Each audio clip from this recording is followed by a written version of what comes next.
The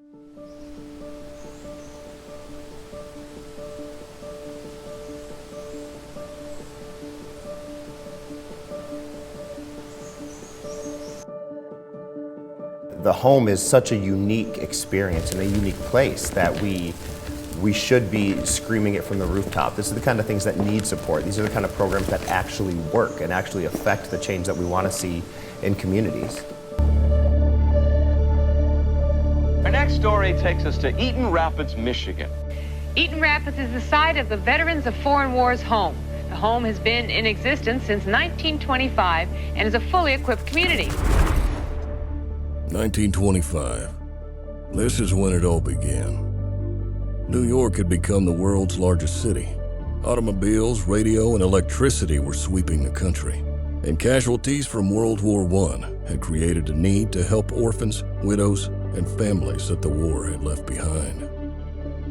There weren't a lot of benefits back then, and so widows were left with nothing. Big cities like Detroit had the automakers that were helping where they could. They were letting veterans live in factories while they were working for the factory and trying to reestablish themselves, but there was nothing for children, there was nothing for widows. The veterans came back and the VA facilities were deplorable. They had bugs in their beds. All of the veterans from World War I had lice, so that's why they had cooties. And so at night, the soldiers would pick the lice out of their uniforms. They would crawl up the seams, so they would end up pulling the lice out of their seams of their wool uniforms. Critical to combat is the ability to communicate, because that's where your support comes from. You don't think about fear. What you think about is survival. The thought of being in the shoes of any homeless veteran, their widow, and family deeply bothered a passionate woman who worked for the VFW Department of Michigan and cared deeply about its mantra, honor the dead by helping the living. Amy Ross was a very passionate young lady that saw these veterans struggling and suffering, and she just felt like there was something that needed to be done. In the meantime, the Military Order of the Cootie was creating this grand plan to create some type of a home or some type of establishment where those children and mothers could go and live. We came up with the concept of the National Home in 1923, but we didn't have the funding to do it. We didn't know where we wanted to do it. A couple of years later, the VFW came up and said, yeah, we want to do this. So they took the idea that the MOC had and they ran with it. Along comes Corey Spencer, an owner of a 472-acre cattle farm in Michigan. He offered the land up to the state of Michigan, and together the state, the National VFW organization, and the Military Order of the Cootie established the VFW National Home. The National Home is one of the biggest secrets that we have in our organization. We as members know about it, and we understand what it's all about. Very few people outside of the state of Michigan understand that this is a place where veterans from all over the United States can go and get help that they need. When I was 10 years old, we had some unfortunate things happen in my family and we ended up being homeless. My mother's friend told her about a place called the VFW National Home. She applied and we ended up moving into the Wisconsin house. It was the first time that I had real stability in my childhood. I was 12. My father died of a cerebral hemorrhage in 1964. And in 1966, the best move for us was to come out here as a family. There was kind of a change, but I ended up meeting some very good friends of mine, and the home became home. When I went into service, I was 19 years old. On July the 3rd, when I got out, the guidance I got was, don't let the door hit you in the ass on the way out. That was my transition. And so now it's getting much better. So every military member's transition is different, and not everybody struggles, but some do. When you come home from the military, depending on how long you were gone, you feel like a stranger in your own home. After being in the military, he kind of lost who he was. So moving here, I think, gave him like a relief of feeling like he doesn't have to be going all the time. Like he can take a second and he can enjoy, the things and everything around him. The military does a great job of creating soldiers, sailors, Marines, and airmen. That's their job. That's what they do. What they don't do is they don't create good veterans. That's the VFW's job. That's the VFW National Home's job. That's what we do.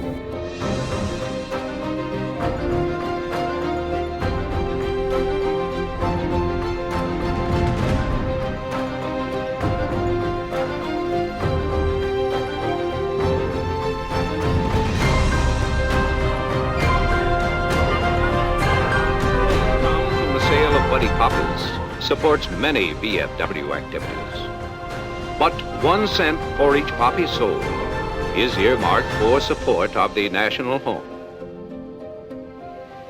I had the security and the time and the peace of mind, and I could give my youngsters all the love and attention they need. Imagine an 8-year-old child in 1926, 1927, who leaves the only family he knows in California. And he gets on a train, and 4 days later, he's dropped off in Lansing, Michigan, to be picked up by a house mother or a nurse. He's brought to the National Home. He's taken to the hospital, where he's thoroughly examined, make sure he's healthy, and then he goes downstairs, and he's locked in a quarantine room for 2 weeks to make sure that he doesn't have tuberculosis. And then he can finally go meet his new family, living in one of the houses. Early on, kids were taken care of by a house mother. These mothers would care for 4, 5, 6, or even 7 orphans at a time. Tom, who's 11, makes toast for breakfast, cleans boys' bathroom, cleans rubber mats in kitchen, and sweeps basement steps and hall. Lee, 18, counts and sorts laundry, keeps boys' rooms in order. They ran a tight ship that incorporated love, discipline, hard work, education, and accountability. The number of child residents peak in past history, with a total of 209 child residents in both June 1961 and June 1962. As time went on and veteran care improved across the country, the National Home began welcoming not just families of veterans, but veterans themselves. My home is currently here at the VFW National Home, and I mean, this place is a godsend. If there's anything you ever need, they're there for you. Like, they're trying to get you from the low point in your life back to being on your feet, ready to hit the road. Well, I was in a terrible marriage for 12 years. I was a stay-at-home mom. It ended up being a situation I felt like I had to flee from. At that time, I was 327 pounds, severe anxiety, depression, and it really wasn't looking good for me. This place gave me that opportunity to sit back and really take a look at myself and what I needed to do for myself. These people that are living at the National Home are living in the finest environment that I think they could ever have. The home is here to help them. It's not a handout, it's a hand up. We have the same mission every year. We never change. That's taking care of veterans and make sure veterans get the best home and the best training and best education they can while they're here. You can just see the gratitude in the people that live here and how happy they are to have a place to live and for people to take care of them. It just makes you feel good.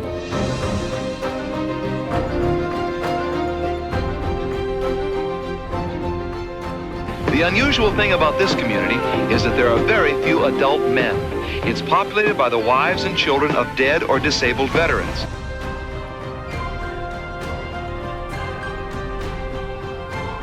The team is captained by a 17-year-old veteran named Lincoln Burt. We're going to have a structure, and they're going to set it on fire. The firefighters were the kids. All the boys that were here at the home were firefighters. I was 13, and then it became a lifetime career.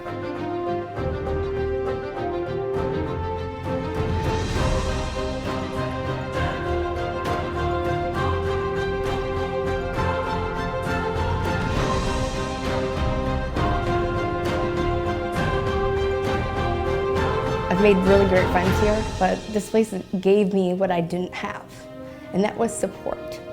I'm very proud of the work that the Veterans of Foreign Wars Auxiliary does for the National Home, because for them, this is not just an organization taking care of a home. This is an organization taking care of family. But it's not a free house, it's a program. Every veteran and their family that comes there has to put in the work. They have to put in 40 hours of productivity every week whether that's going to college, whether that's working, whether that's working on their disabilities through the VA. They all have to be productive. And that's how we help them become better veterans, is teach them how to be productive in their community and their society. This is a home all for one simple goal, and that's to be the best they can be.